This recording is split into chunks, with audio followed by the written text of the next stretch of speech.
नमस्कार. मी वीरपत्नी लेफ्टनंट प्रियंका निलेश खोत. माझे पती शहीद नायक निलेश खोत. पत्ता मी राहणार तारदाळ, तालुका हातकणंगले, जिल्हा कोल्हापूर, महाराष्ट्र. माझं माहेर दत्तवाड. फॅमिली होती, बस माझे मम्मी पप्पा मी आणि माझा छोटा भाऊ राहायचो. इथं जॉईंट फॅमिली आहे. सुट्टीवर आलेले, पटकन लग्न झालं. म्हणजे एका आठवड्यात ते मला पाहायला आले आणि आधी वर्ष आधी म्हणतात ना, दॅट्स लाईक नाही, आधी इट्स लाईक अरेंज मॅरेज. असं फक्त फॅमिलीशी बोलणं झालं आणि आमचं लग्न झालं. बायोडेटा कंटेंट बेस आर्मीमध्ये आहे तसं. घरातल्यांनाही पसंत पडले. घरानं खूप चांगलं आहे आणि ते सुद्धा खूप चांगले होते की सगळ्यांशी खूप बोलून मिसळून वगैरे होते. And that was enough. लग्ना अगोदर मला फारसं माहीत नव्हतं, कारण आमच्या पिढ्यानपिढ्यांमध्ये कोणी आर्मीसाठी भरती झाले नाहीत आणि इथे सुद्धा भरती होणारे हे पहिलेच होते. तरी ऑब्वियसली एक देशभक्ती प्रत्येकामध्ये असते आणि आर्मी म्हटल्यानंतर ते लिटरली अट्रॅक्ट केलं की लिटरली तो व्यक्ती खूप चांगला असेल की त्यानं फौज जॉईन केली आहे. जस्ट ग्रॅज्युएशन संपल्या माझं लग्न झालं. त्यावेळी माझं वय 20 होतं आणि 2017मध्ये माझं लग्न झालं. शिक्षणामध्ये मी चांगली होते. अभ्यासामध्ये कायम 80-90% मला मार्क पडायचे. मला त्यावेळी सायन्स वगैरे घेऊन इंजिनिअरिंग करायची इच्छा होती. मात्र ती असुविधा असल्यामुळे मी कॉमर्स घेतले आणि कॉमर्समध्ये मी 12वीपर्यंत तिथं शिक्षण पूर्ण केले. इव्हन मी 12वीमध्ये फर्स्ट पण आले. त्यामुळं मला ग्रॅज्युएशन करायची संधी मिळाली. त्यामुळे माझे वडील राजी झाले की हां, तू ग्रॅज्युएशन करू शकतेस कारण की तू अभ्यासात ठीक आहेस. त्यामुळे मी जस्ट ग्रॅज्युएशन कंप्लीट करायच्या या हिशोबाने मी BCom कंप्लीट केलं. ते सुट्टीवर आलेले, पटकन लग्न झालं. म्हणजे एका आठवड्यात ते मला पाहायला आले आणि आधी वर्ष आधी म्हणतात ना, दॅट्स लाईक त्यावेळी ते नुकतेच कोलकात्याहून पोस्टिंग त्यांची संपली होती आणि लेहला पोस्टिंग आलेली होती. माझं लग्न झाल्यानंतर ते फर्स्ट टाइम त्यांची पोस्टिंग लेहला लागली, म्हणजे फील्डमध्ये. तेव्हा थोडं रिअलाइज झालं आणि समटाईम्स असं वाटलं की हां, मे बी म्हणून सगळे म्हणत होते की यार फौजी आहे, असं असतं तसं असतं. त्यावेळी थोडं रिअलाइज झालं. But he was really good. असं फोन वगैरे ते मला लिटरली सपोर्ट करायचे. असं मीन्स क्वेश्चन्स मी ठेवले त्यावेळी. असं धीर द्यायचे. कधी कधी इथं जॉईंट फॅमिलीची मला सवय नव्हती. Initially I was facing some problems, but he was really supportive. आणि त्यानंतर जेव्हा गेले त्यावेळेस 6 महिन्यांनी आले. तो पिरियड थोडासा डिफिकल्ट होता, बट तरी पण आपण आल्यानंतर फिरायला जाऊ हे ते म्हणत गेले तसेच दिवस. आणि घरातले जॉईंट फॅमिली असल्यामुळे असं एकटं वाटलं नाही मला कधी. ती दिरांची मुलगी होती, त्यामुळं माझे सासूबाई वगैरे सगळे घरचे बोलके वगैरे आहेत. आणि मला मास्टर्सला ॲडमिशन पण मिळालं होतं, त्यामुळे थोडा वेळ अभ्यासातही जायचा. हां, जेव्हा ती पोस्टिंग संपली त्यावेळेला त्यांची पोस्टिंग दिल्लीमध्ये झाली आणि it was a golden period for me. तिथं खरंच खूप चांगलं, मतलब आजूबाजूला सुद्धा फिरण्याचे भरपूर ठिकाण होते. त्यामुळं आणि मला मुलगी झाली होती, ती 6-7 महिन्याची होती. त्यामुळे तिला मी घेऊन जाऊ शकले. आमचं स्वप्न खूप नॉर्मल होतं. लिटरली मीन्स एक सिम्पलचं घर बांधायचं आणि जस्ट रिटायरमेंट घ्यायचं थोड्या वर्षांनी आणि सोबत राहायचं. That's it. एक मुलगी आहे तीच बास, जस्ट ठीक आहे राहायचं, आई वडील सोबत असायचे. असं मीन्स नॉर्मल स्वप्न होतं, जसं सर्वसामान्यांचं असतं 80%. Means I was feeling so proud. आणि 3 वर्ष मतलब मुलगीच्यात वगैरे गेले, शिक्षणात गेले. त्याच्यानंतर दिल्लीला जायची संधी मिळाली. Means most of the girl can think only. तिथं मला आजूबाजूला फिरायची संधी मिळाली. So I was happy. आणि आफ्टर देन ऑल्सो असं फील्डमध्ये जाणार होते, बट लकीली उधमपूरला पोस्टिंग आलेली, बट जाता आलं नाही. He was good. मीन्स त्यांचं प्रोफेशन बाजूला ठेवलं तर ॲज अ पर्सन म्हणून ते खूप चांगले होते. मीन्स ते खूप रिस्पेक्ट द्यायचे. इवन मलाही सुद्धा ते खूप रिस्पेक्टने बोलवायचे. मला आठवत नाही मला त्यांनी कधी असं मोठ्या आवाजात बोलवले असेल. लिटरली मीन्स आजूबाजूनं पण सगळेजण कौतुक करायचे त्यांचे की बायकोला नुसतं हो हो म्हणतो म्हणून. अँड मोस्ट ऑफ द फौजी you will find like this only. Means ते खूप दूर असतात, फार दिवसांनी येतात. त्यामुळं ते असं कुठं संधीच देत नाहीत की आम्ही त्यांना काय म्हणावं किंवा असं का केला तसं का केला म्हणावं. बट आमचं फक्त क्वेश्चन हेच असतं की लवकर या, दॅट्स इट. तीच अपेक्षा असते बस. असं खूपदा जाणवून दिलं की त्यांचं देशप्रेम खूप मोठं आहे. मीन्स जेव्हा म्हणायचे ते की म्हणजे त्यांची फील्ड सिग्नल्स होती, तिथं hardly they get chance to go in field and work something like that. म्हणून ते म्हणायचे की मला तशी संधी मिळाली नाही की मी डायरेक्ट फील्डवर इन्फेंट्रीसारखं काही काम करू शकेन. आणि बट मी त्यात लकी नाही आहे. असं काय तर काम करताना मला हार्ट अटॅक आला तरच मी कदाचित शहीद म्हणू. आणि लिटरली तसंच झालं. मीन्स लिटरली मला त्यांचं ते वाक्य आठवतं आणि मी त्यांना म्हटलं पण असं काय म्हणू नका, तसं नसं. आणि इव्हन मी तशा टाईपची न्यूज वगैरे पण बघायची नाही की मीन्स असं सहन पण होत नाही की दुसऱ्याच्या बाबतीत सुद्धा असं काही घडावं. असं सणाला हार्डली एखाद्या वेळी आय थिंक 8-9 म्हणजे त्यांची सर्व्हिस 13 वर्ष झाली, त्यामध्ये आय थिंक त्यांनी फक्त एकदा दिवाळी वेळ आलेले असं मला सासूबाई सांगायच्या.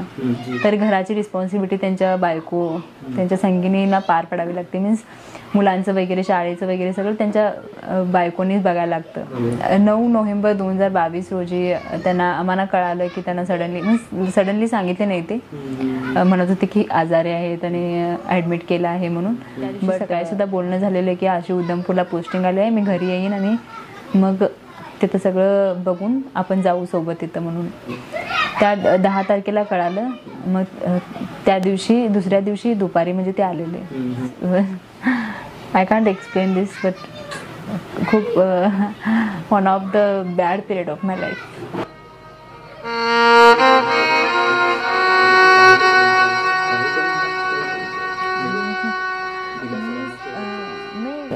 ॲक्च्युली खराब स्वप्नासारखंच होतं.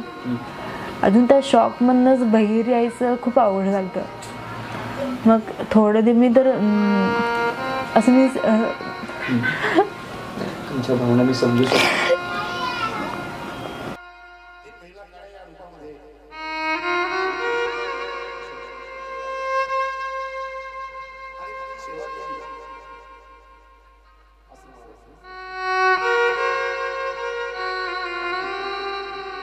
त्यानंतर मग मी जास्त करून मेडिटेशन पुस्तक वगैरे वाचायचं. मीन्स तो एक पिरियड गेल्यानंतर मी स्टेबल केलेलं स्वतःला. आणि फायदा हा झाला की मी लग्नाच्या आधी सुद्धा ब्रह्माकुमारीच्या सेंटरला जायचे, त्याच्यानंतर सुद्धा मी तिथं जायला लागायचे. मग बहीणजी वगैरे तिथल्या मला समजावून सांगायच्या. मग मी स्पिरिच्युअल बुक्स वगैरे वाचायचे. जेव्हा जेव्हा मला लो फील वगैरे व्हायचं मी व्हिडिओज वगैरे बघायचे spiritual. Instead of crying about him me literally असं डेलिब्रेटली डायवर्ट केलं स्वतःला. क्योंकि तेव्हा गरजेचं पण होतं. मुलगी खूप लहान होती आणि कुटुंबात सुद्धा 2 कर्ते पुरुष केलेले. त्यामुळं मी डेलिब्रेटली स्वतःला मूव्ह केलं. त्या मीन्स इव्हन मला विचार जरी यायचा ना, मी इमिडिएटली काहीतरी पुस्तक उघडायचे किंवा काहीतरी व्हिडिओज बघायचे असं स्पिरिच्युअल जे मनाला मला शांती देतील. किंवा मला असं वाटलं की कोणतं काहीतरी म्हणत आहे, मी म्हणजे त्यांच्याबद्दल विचारत आहे किंवा असं कधी कधी म्हणतात ना नॉर्मली. मीन्स त्यांचं काही चूक नसतं, बायकांना असं सवय असते की यार तुझं काय नशीब हे ते. मी डेलिब्रेटली मी त्यांना वाईट वाटलं तर मी त्यावेळेला एवढं केअर केले नाही. But whenever I was listening something negative I just move from there. आधीच मलाच हिलिंगची गरज आहे आणि मी त्यात आणि भर टाकायची. मला असं वाटत होतं की थोडंसं आपल्याला टाईम देऊया स्वतःला. त्यामुळे मी तसं ऐकायचं थोडंसं कमी केलं. असं समजत नव्हतं बट ती क्लोज होती त्यांच्याशी. इवन ती माझ्याशी पण इतकी क्लोज नव्हती. ते आल्यानंतर त्यांना सोडायचेच नाही ते अजिबात. त्यांच्याच मागे इव्हन मी त्याला बोलवलं काहीही केलं तरी आणि तेही पण तिला अजिबात सगळीकडे फिरवायचे वगैरे. मुलांना तेच हवं असतं. ते तसं शहीद झाल्यानंतर तिला फारसं काही कळालं नाही मीन्स काय झालं. बट ती रडत होती.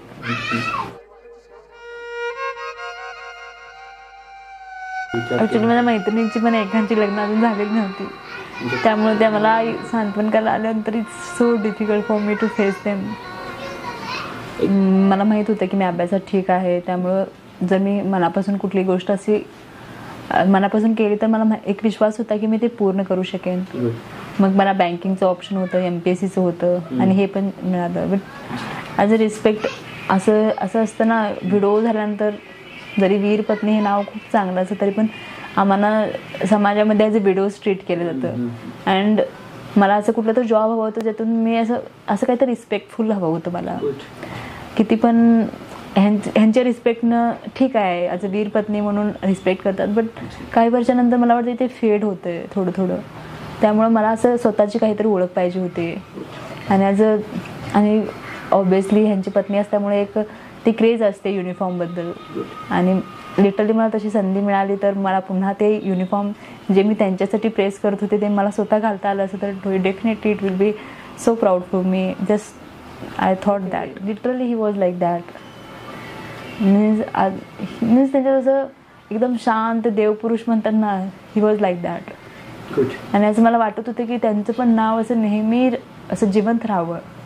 जरी मी लेफ्टनंट असले तरी प्रियांका निलेश माझ्या नंतर त्यांचंच नाव असणार आहे. बाहेर पडण्यासाठी पुस्तक वाचायला स्टार्ट केले. मीन्स असं दुसरं कुठलं वे नाही असं मला वाटलं, की दुसरा कुठला मार्गच नाही की त्या दुःखातून मी थोडं बाहेर पडू.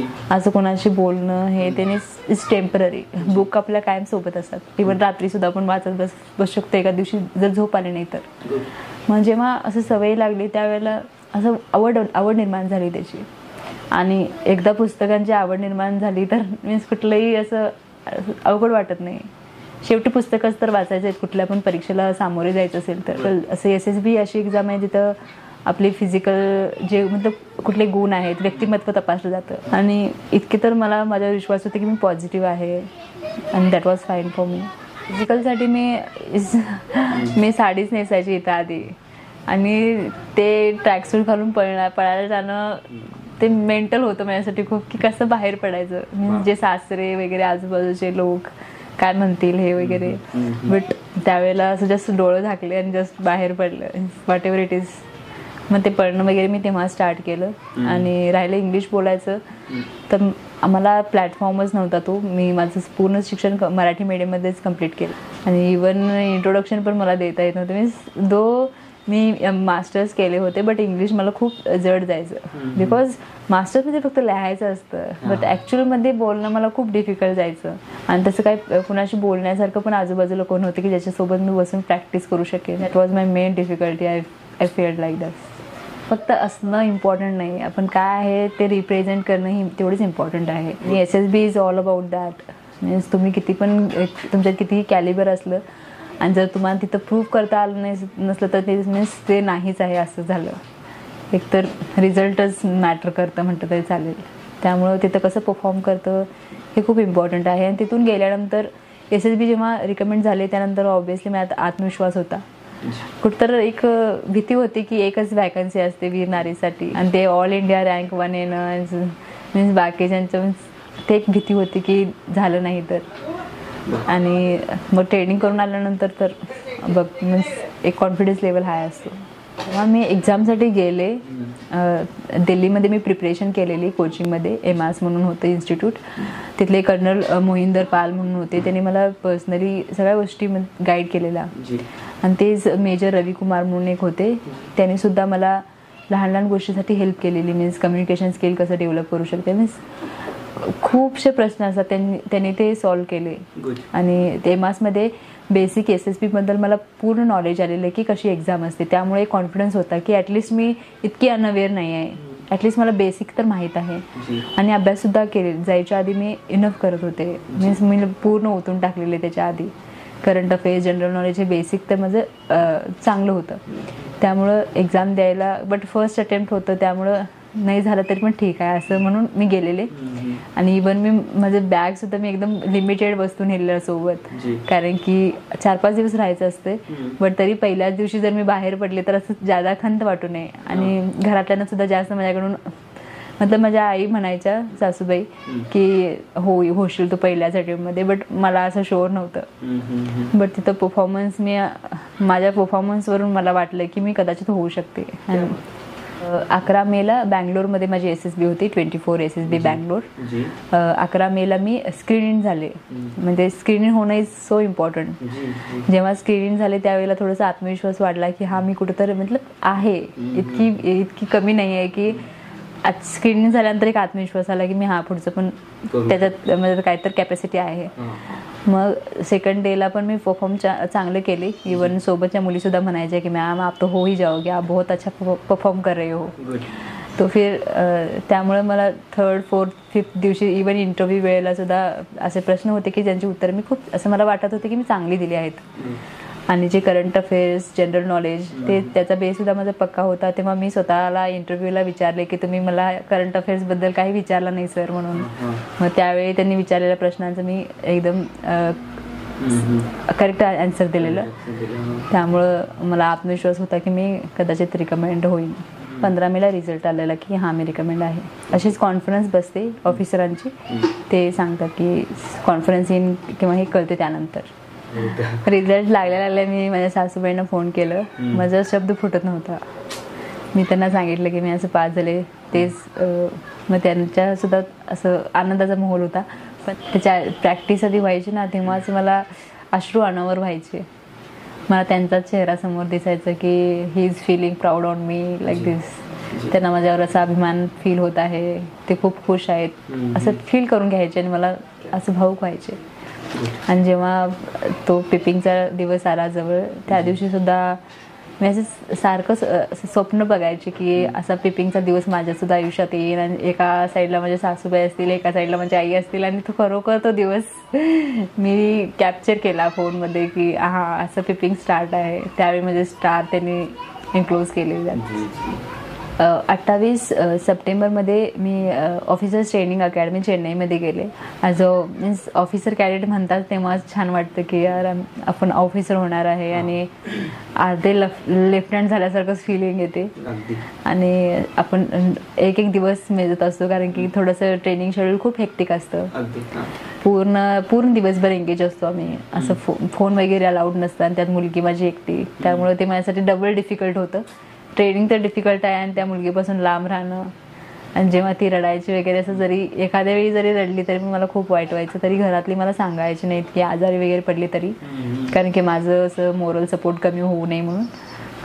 लेफ्टनंट हे फौजमधलं एक कमिशन्ड ऑफिसरचं पद आहे आणि एकदम लहान वयातच खूप मोठी रिस्पॉन्सिबिलिटी मिळते. त्यामुळे त्याला लेफ्टनंट इवन भरपूर सर्व्हिस केलं आणि लेफ्टनंट होलं तर लगेच ऑफिसर होऊ शकतो. मीन्स लगेच आपण ऑफिसर होताना आपल्या अंडर एक कमांड येते. त्यामुळं त्याच्या हातामध्ये ज्यादा पॉवर असते असं म्हटलं तरी चालेल. त्याला ते रोल प्ले करावं लागतं ॲज अ लीडर. फर्स्ट टाइमच आम्हाला कॉम्बॅट सपोर्टचं एक्सपोजर घ्यायला असं अटॅचमेंट दिली आहे.